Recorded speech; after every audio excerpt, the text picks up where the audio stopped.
Hey, welcome to Tabletop Skirmish Games. I'm Lee, and in this video we'll be unpacking issue 40 of the Mortal Realms subscription, where we'll be looking at the Knight Azyros, and I'll also build him so you can see him fully built, and then we'll have a look at his stats for Warcry using the Sentinels of Order supplement book.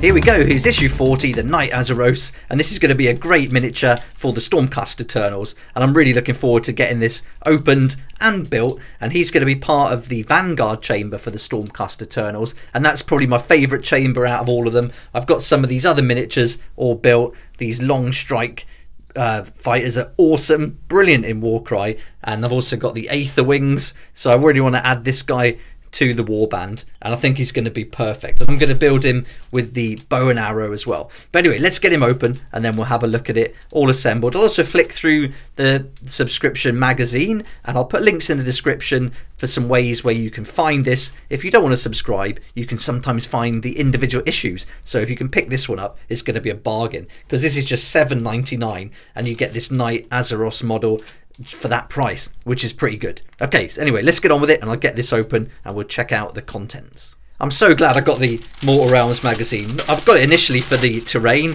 but I'm also going to be able to build some great warbands, and also now with Age of Sigmar, as I'm starting to learn that, I'll be able to do a huge Stormcast Eternal army, so I'm really into that. But anyway, here we go, let's have a look. So this is our sprue, and then we get this nice large base, and then here's the issue 40, and these all come apart, so don't be alarmed like I was when I first got it. I'm like, oh no, it's ripped, but they're meant to go in like a folder, and I'll show you that in a second where you can see it. But let's have a look through and see what's included.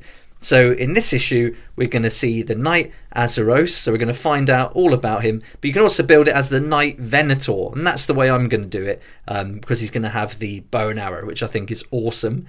And then we're going to learn about the Emerald Host.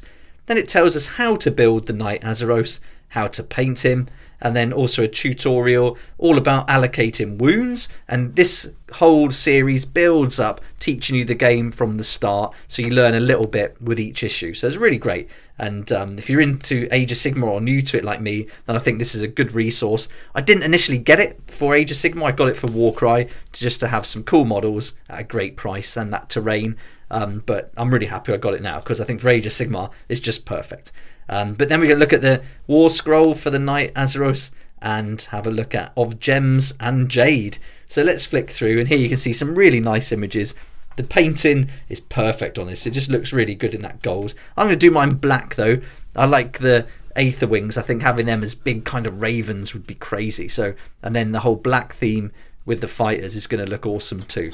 But as we flick through, you get some really nice artwork, some great photography in this subscription, and so you get a lot of images that you don't see anywhere else, so I think it's really good value.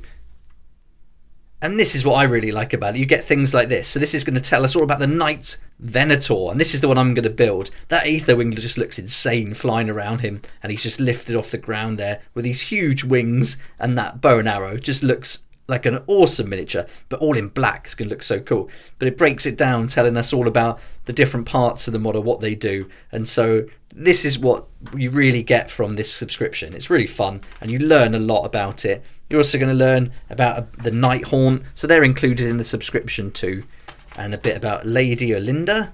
So some great lore background, and the good thing is it's just little bits at a time, so I think it's pretty overwhelming, Age of Sigmar, with the amount of lore and background behind it, and especially with this new set coming out for Dominion. The book is huge and most of that is lore, but I find with the Mortal Realms magazine, just reading a little bit at a time is a really good way to absorb it and also enjoy the process of learning.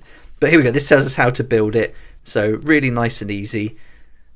It's going to look great, can't wait to get this built. And there we are, so nice step by step. So the instructions on how to build the models in these magazines are great too. I really like them, really clear, nice crisp images, and the descriptions and everything. So a lot more in depth than the ones you usually get in the box set. So I really like that about it.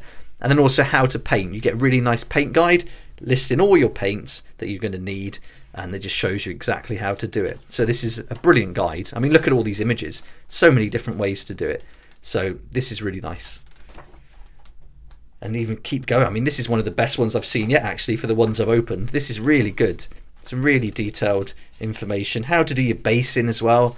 So for people who are new to the hobby, or certainly who are new to painting, I mean, I've never painted anything in this traditional style. I do use mostly contrast paints, but it'd be really interesting to try it, and I think this is a great guide, and a kind of almost with all these pictures you could really follow it step by step, so that's really great. And then here we are, so that's the finished one there in that gold look, and then it's going to start going into some of the rules for the game, how to allocate wounds, and then we get the war scroll, so we get all the information for Age of Sigmar there.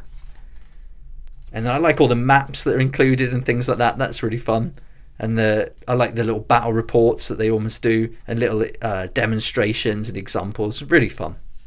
And then of jades and gems.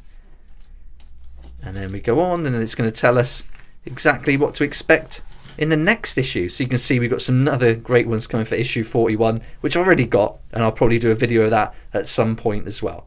So there we go. So that's the magazine, and that's all the bits that come in it. And I'll show you the folder that you get with the subscription too. So that goes in the folder, and then we'll go on and we'll get this guy built, have a look at him compared to some of the other models, and then we'll go through the Sentinels of Order Warcry supplement book, looking at the fighter card options and abilities that you can use with this model. And here's the folder. So really nice, got the artwork. The inside's brilliant with another big map going through everything, and then you just put it in there and you can keep everything together nice and safe. So really nice. I'm glad this is included, so I'll pop that in there later. But let's get on with the building now, and then we can see this put together.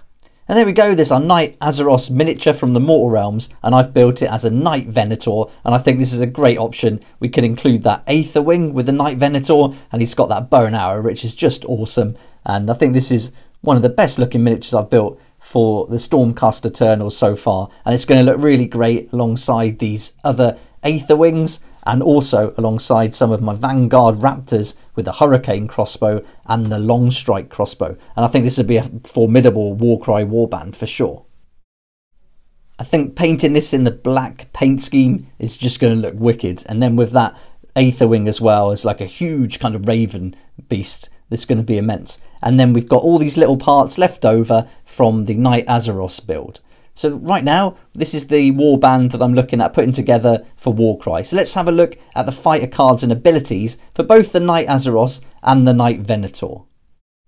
Let's do the Knight Azyros first, and this is going to be 265 points. And with this, you're going to get the Leader Rumark, the Flaming Skull Rumark, and you're also going to get the Fly Rumark. So this one can fly, and the movement is 10, so that's pretty good straight away. The toughness is 5, and he can take 30 wounds. And then for the weapon option, just one weapon option, it's a range of 1. You can make 4 attacks, strength 4, dealing 2 to 4 on a crit. So the damage output isn't huge here, and certainly for a 265 point miniature, and a strength 4 isn't great either, but having those 30 wounds and the flight ability with a toughness 5 is pretty nice. So now let's have a look at the abilities though, and that's what's really going to make this a good choice for a leader or not. And the first one is a double called Righteous Aura, and until the end of the battle round we add 1 to the toughness characteristic of friendly fighters while they are within 6 inches of this fighter. So this is the ability that any leader with the Stormcast Eternal Vanguard Auxiliary Chamber Rumark can use, and the Leader Rumark. And so this really sets up how the warband is going to play, and so you really want to make them tough. And they're tough already. I mean, all of them pretty much have got 5 toughness, so being able to add 1 to that is just going to be immense. And that's the first ability. So we've got another one which is a quad called the Light of Sigmar. Allocate a number of damage points equal to the value of this ability to all visible enemy fighters within 3 inches of this fighter. So this is a really nice quad, and I was tempted to build the Knight Azyros just to be able to use this ability, but I went with the Venator in the end. But this is great. I mean, you simply choose all the visible enemy fighters within 3 inches of them and just allocate a number of damage points equal to the value of the ability. So if you'll get 5 or 6, you can do some huge damage with this. So that's a really great ability and a good reason to have this as a leader.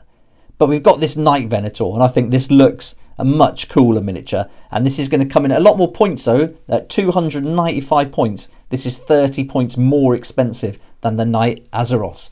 And you're going to get that Leader Rumark, you're going to get the Flight Rumark, and you've also got the other Trap Rumark.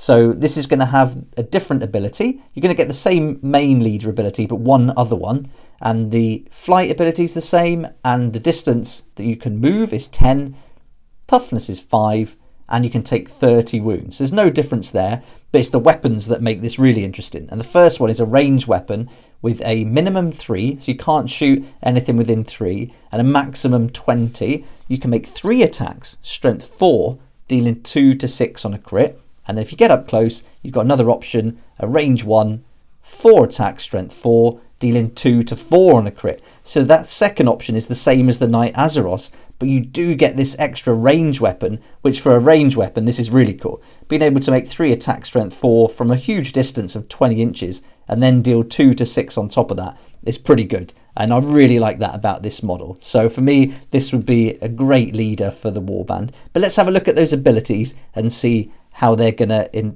kind of make up for the extra 30 points that you get with this fighter. Here are the abilities, and we get that double righteous aura that we've already seen with the Knight Azyros, so the Venator can use that too. But it's this triple star-fated arrow that looks really great. And for this, we pick a visible enemy fighter within 20 inches of this fighter and roll a dice. On a 2 to 3, allocate 3 damage points to that fighter. On a 4 to 5, allocate 6 damage points to that fighter. On a 6, allocate 10 damage points to that fighter. So I think this is a really interesting ability, one haven't seen much of across the other warbands, this kind of thing. So this is really good, and it can be used within 20 inches, which is a huge range on a Warcry board. So, you know, as long as you get a 2+, you're going to do some damage. You get a 4+ though, and then it's 6 to 10 damage. So that's amazing. So I really like this one. And I think if you want to really start picking out specific enemy fighters, then this is a great ability for that. And combining it with the Vanguard Raptor's long strike crossbow and hurricane crossbow stats and abilities, these would be crazy from a distance. So really looking forward to getting this up, painted. Can't wait to see it all in that black paint scheme. And what an amazing warband it's going to be.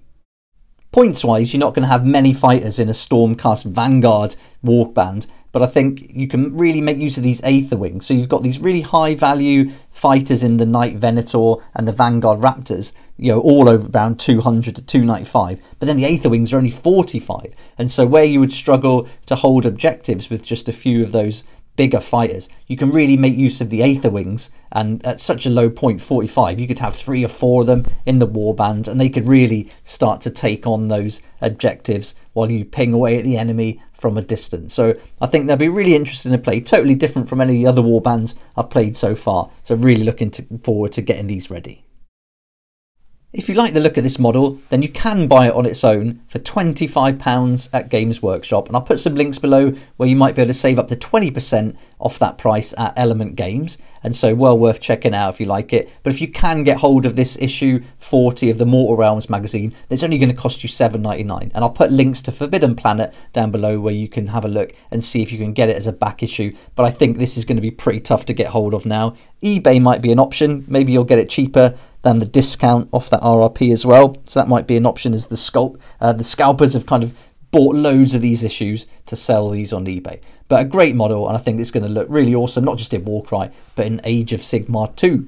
But I'd love to hear what you think about this and the Mortal Realms, the whole subscription thing. So join in below in the comments, it'd be awesome to hear from you. And what do you think about a black colour scheme for the Stormcast Eternals? Do you think that'll look good or not? So yeah, it'd be awesome to hear what you think. But thanks so much for watching. I hope you've enjoyed the video, and this gives you a good idea of the sort of thing you get with the Mortal Realms magazines. I've done lots more videos about the Mortal Realms unboxings too, if you'd like to check those out. So thanks a lot. Please like if you like it, subscribe for more videos like this, and don't forget to hit the notification bell to join me next time on Tabletop Skirmish Games.